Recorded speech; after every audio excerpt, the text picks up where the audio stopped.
kami melihat bahwa Sulawesi ini patut dijadikan pilot project gitu ya, dan kebetulan juga Amarta menemukan partner yang tepat, Blue Forest. Jadi memang mungkin ini yang namanya berjodoh gitu ya. Kita berawal dari Sulawesi, tapi yang ingin Amarta sampaikan adalah ini adalah sebuah titik awal. Kita berarti akan ada langkah selanjutnya. Betul. Kita tidak akan hanya berhenti di Sulawesi Selatan, kita akan ekspansi ke daerah-daerah lain untuk inisiatif yang serupa, termasuk juga ke pulau-pulau yang lain. Karena tujuannya dari semua yang kita lakukan di sini adalah bagaimana kita membangun awareness agar private sector seperti Amarta ini juga turut serta melakukan sumbangsih gitu ya terhadap pelestarian lingkungan dengan mengubah kesadaran berbisnis gitu, bahwa bisnis itu juga bisa making money, making profit, tapi juga bisa menerapkan prinsip-prinsip yang lestari atau sustainable.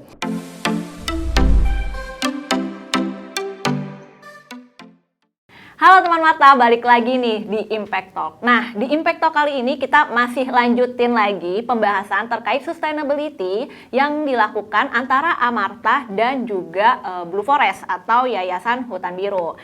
Masih dengan narasumber kita yang kemarin, ada bos saya, Mas Arya, ada Mas Rio dari Blue Forest.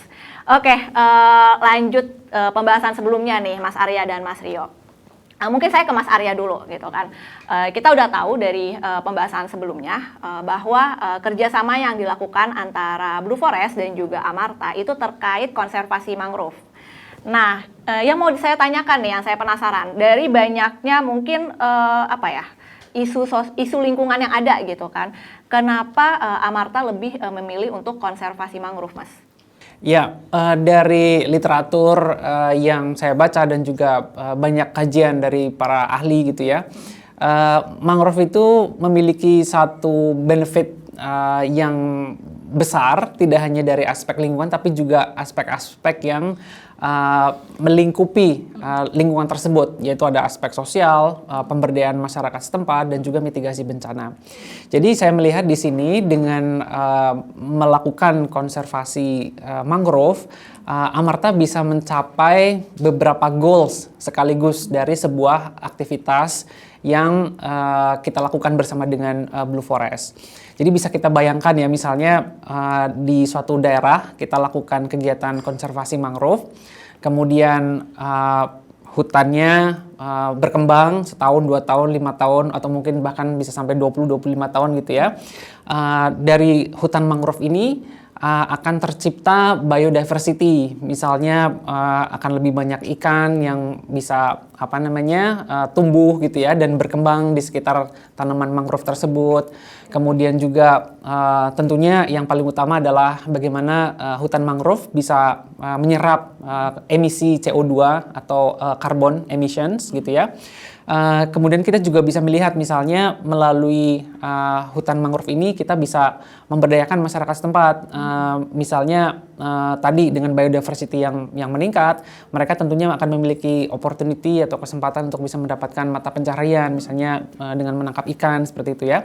Dan tentunya misalnya kita melihat di beberapa tempat hutan mangrove itu bisa dijadikan tempat untuk wisata sekaligus edukasi, misalnya buat anak-anak untuk mempelajari bagaimana sebuah hutan yang lestari itu tidak hanya menyerap carbon emission atau memproduksi lebih banyak oksigen, tetapi bisa membantu daerah pesisir tersebut lebih tahan terhadap bencana. Misalnya ada gelombang pasang atau angin kencang atau ancaman abrasi. Nah, hutan mangrove ini bisa menjadi pelindung kayak gitu ya. Jadi itu akan mengajarkan kita dan masyarakat setempat bagaimana pentingnya memelihara dan menjaga hutan mangrove ini sebagai sebuah ekosistem yang itu menjadi bagian dari hidup mereka gitu ya. Jadi ada keterikatan antara masyarakat setempat, pemberdayaan ekonominya sekaligus sebagai upaya untuk pelestarian lingkungan. Jadi kita melihat mangrove ini sebagai satu full package lah untuk bisa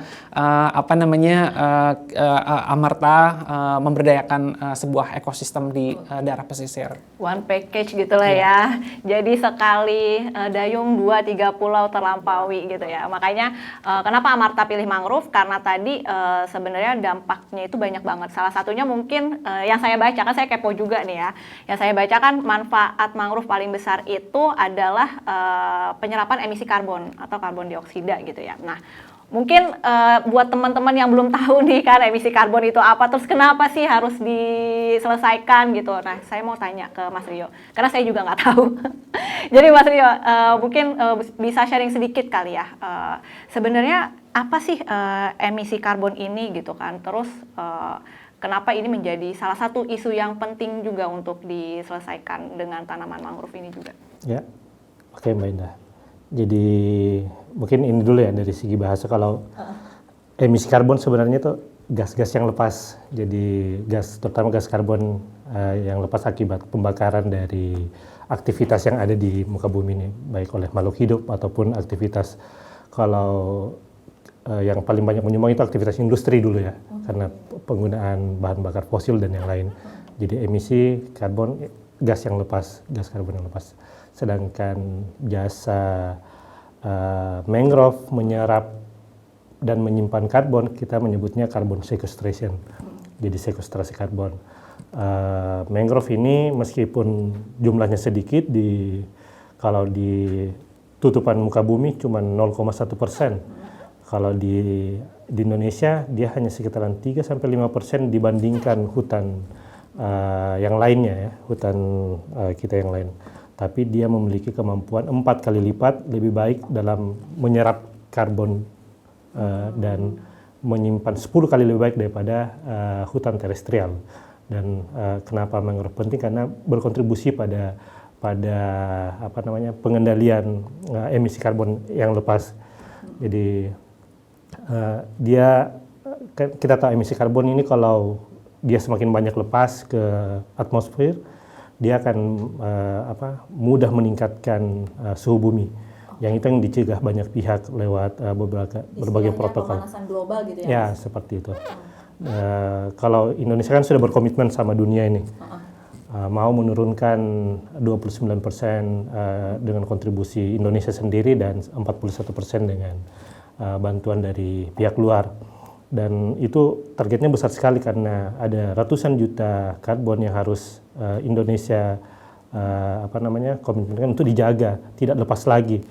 Mangrove sebagai salah satu ekosistem yang dianggap memiliki peranan paling besar dalam menjaga karbon ini, karena meskipun dia memiliki kemampuan menyerap 4 kali lebih besar daripada dan 10 kali lebih besar untuk menyimpan, dia kalau mangrove-nya hilang, dia juga berkontribusi pada pelepasan karbon lebih besar juga. Jadi kehadiran mangrove ini sangat penting meskipun sangat kecil, tapi punya kemampuan itu.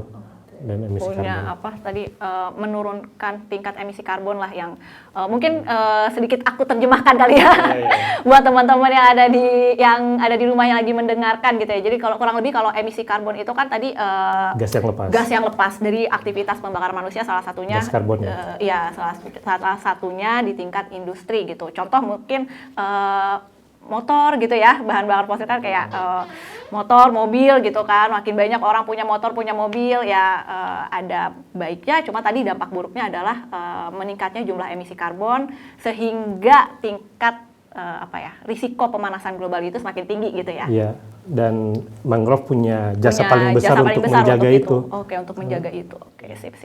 Harusnya nih kalau misalkan satu orang punya mobil harus ada ini nih, komitmen buat penanaman satu tanaman mangrove gitu ya, karena kan dia berkontribusi juga. Betul. Oke.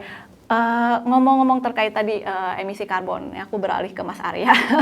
Tadi kan aku bilang gitu ya, harusnya ya satu orang punya beli mobil baru harusnya berkomitmen untuk menyumbang satu tanaman mangrove gitu kan, karena dia berkontribusi gitu kan. Nah itu kan personal nih.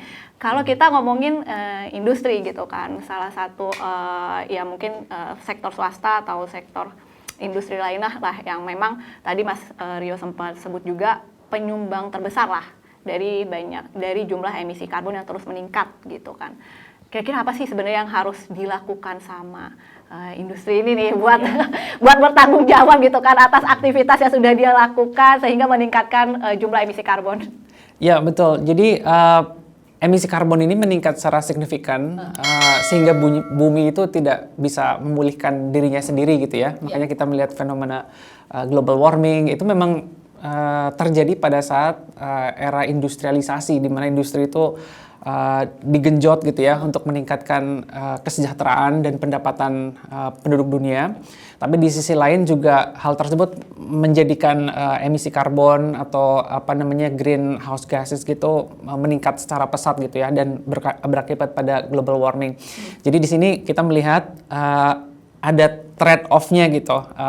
Pendapatan mungkin meningkat dengan adanya industrialisasi, tapi efek yang dihasilkan itu juga tidak kalah seriusnya gitu, bahwa bumi itu semakin panas dan itu tidak bisa pulih lagi, tidak bisa recover secara alami lagi gitu ya.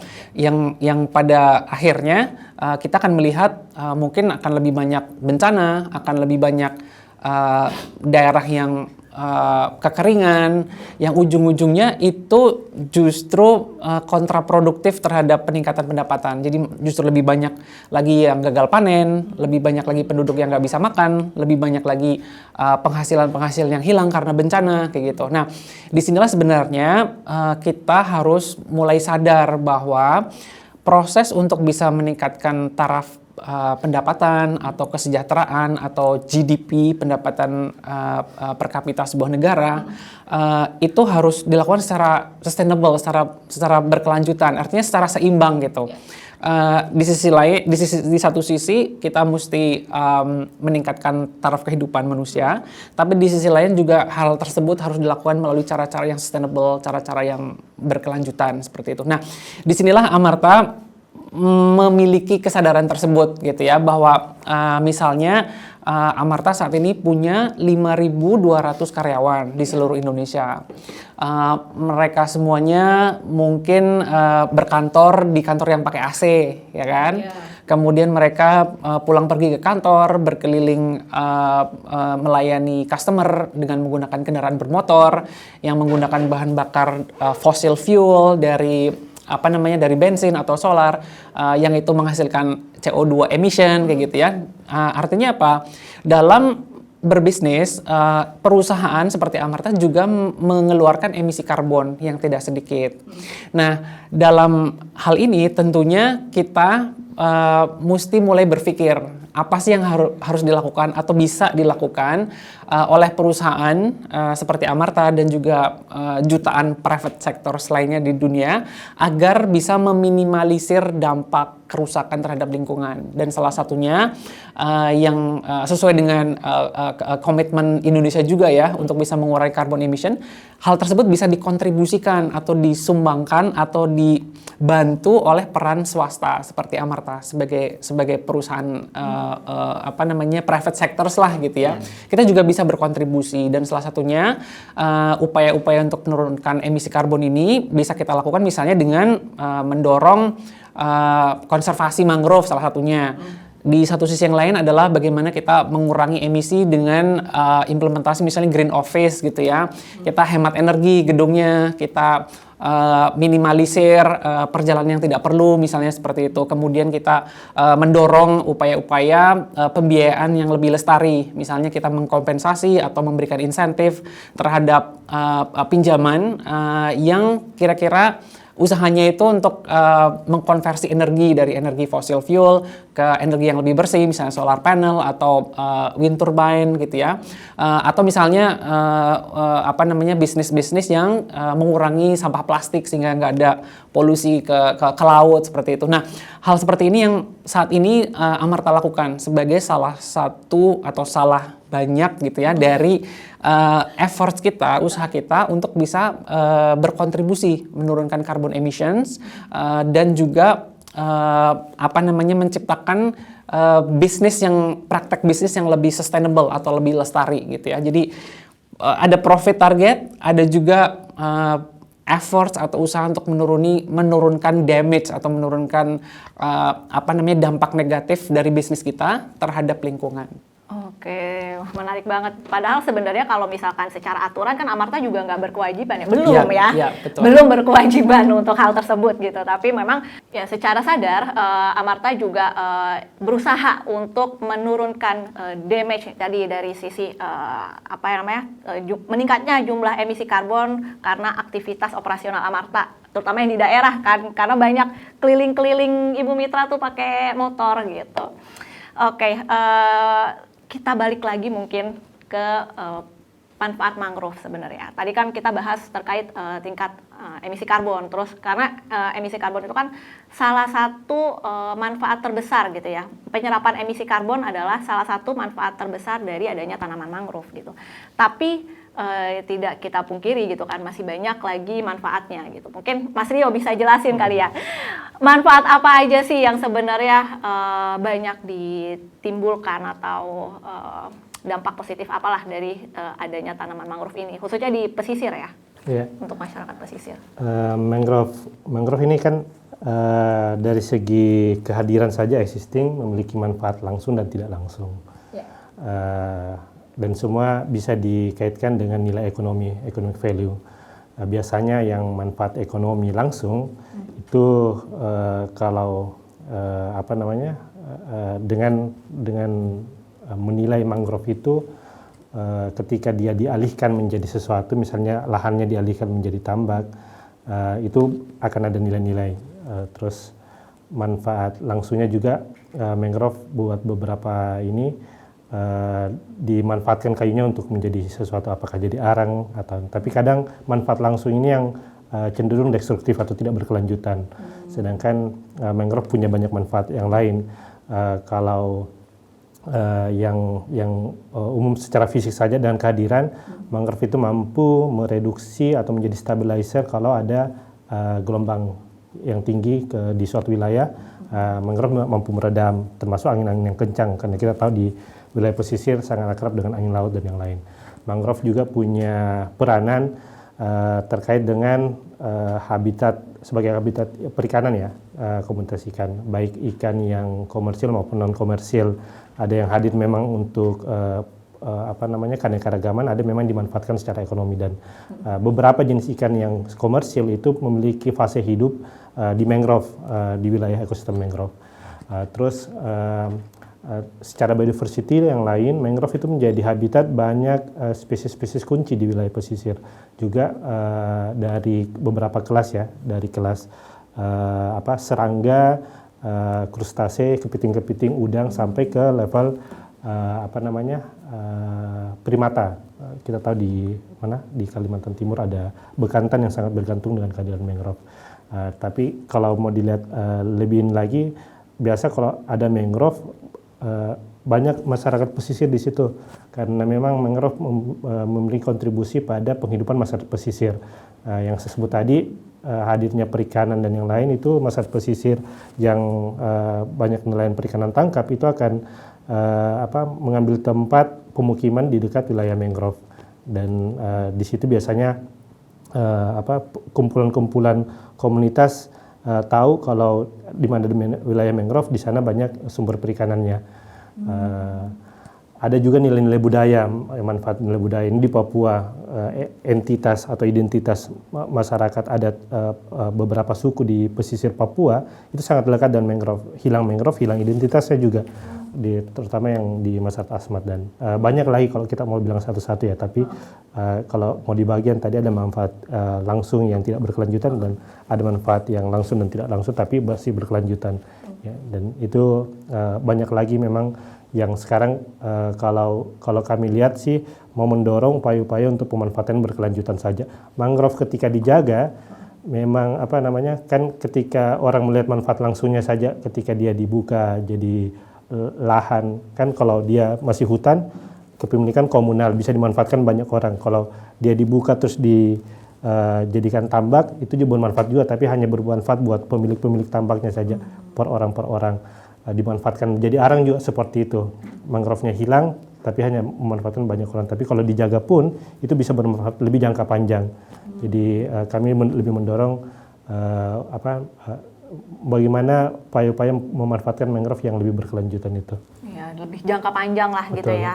Nggak cuma pas saat itu aja manfaatnya, tapi memang ya untuk generasi selanjutnya juga bisa gitu kan. Betul, ya. Betul. Oke, tadi kita udah bahas terkait emisi karbon, udah bahas terkait manfaatnya mangrove gitu kan. Tapi satu hal yang lupa kita bahas gitu kan terkait ini kerjasama antara Amarta dan juga Blue Forest adalah alasan kenapa Amarta pilihnya Sulawesi. Karena tadi Mas Rio sempat sebut juga tuh ada juga kan mangrove itu di Papua sebagai identity gitu kan. Nah, kalau di Sulawesi, jadi kenapa nih Amarta pilihnya Sulawesi, Mas Arya? Ya, Sulawesi ini hanya sebagai awal gitu ya, karena partner kita Blue Forest kebetulan berada di Sulawesi gitu. Jadi ini adalah sebuah titik awal gitu ya. Tetapi secara geografi, Amarta juga melihat bahwa Sulawesi itu suatu lokasi yang penting gitu ya, karena 30% customernya Amarta itu ada di Pulau Sulawesi, Indah.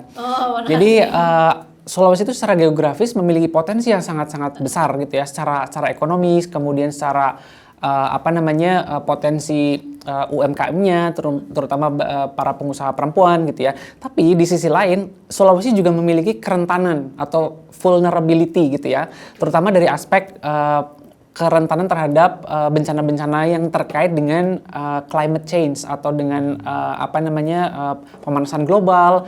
Kemudian kita melihat ya, kalau ada pemanasan global berarti potensi adanya typhoon atau angin kencang dari laut itu juga bisa mengancam ekosistem, termasuk juga kehidupan masyarakat di pesisir pantai gitu ya. Belum lagi misalnya dengan perubahan cuaca, kita melihat ada potensi extreme weather atau cuaca ekstrim yang itu juga berpotensi misalnya mengabrasi atau mengikis garis pantai, yang dimana garis pantai tersebut sebenarnya adalah lahan atau tempat di mana masyarakat binaannya Amarta mencari penghidupan atau mencari nafkah setiap harinya gitu ya.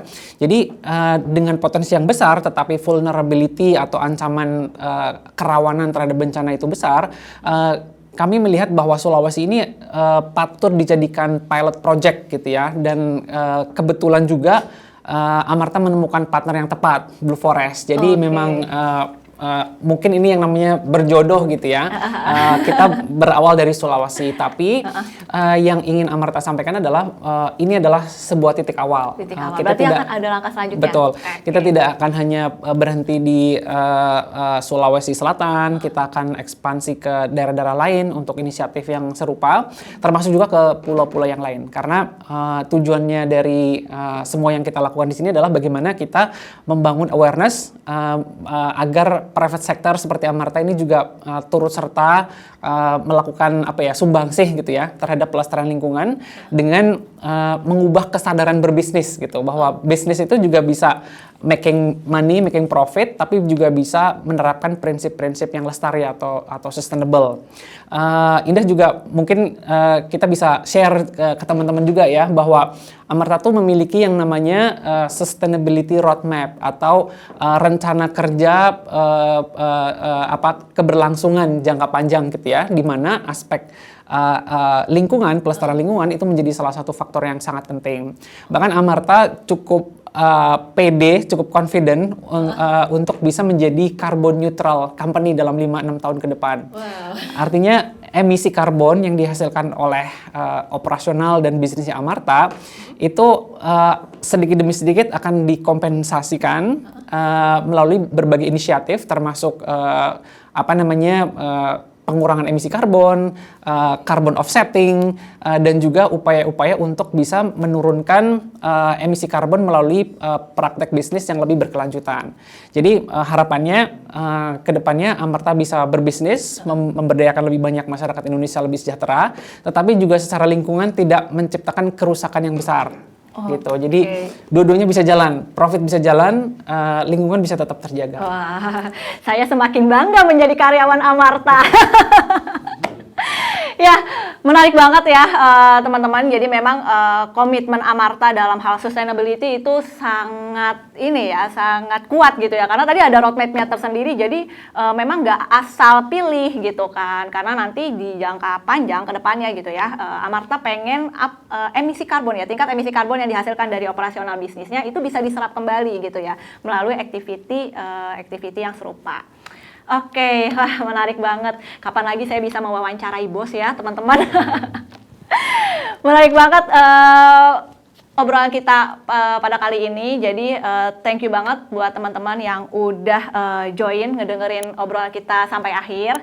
Makasih juga untuk Mas Arya, makasih juga untuk Mas Rio sudah mau meladeni pertanyaan-pertanyaan saya. Oke, sampai jumpa teman-teman di episode Impact Talk selanjutnya. Dadah!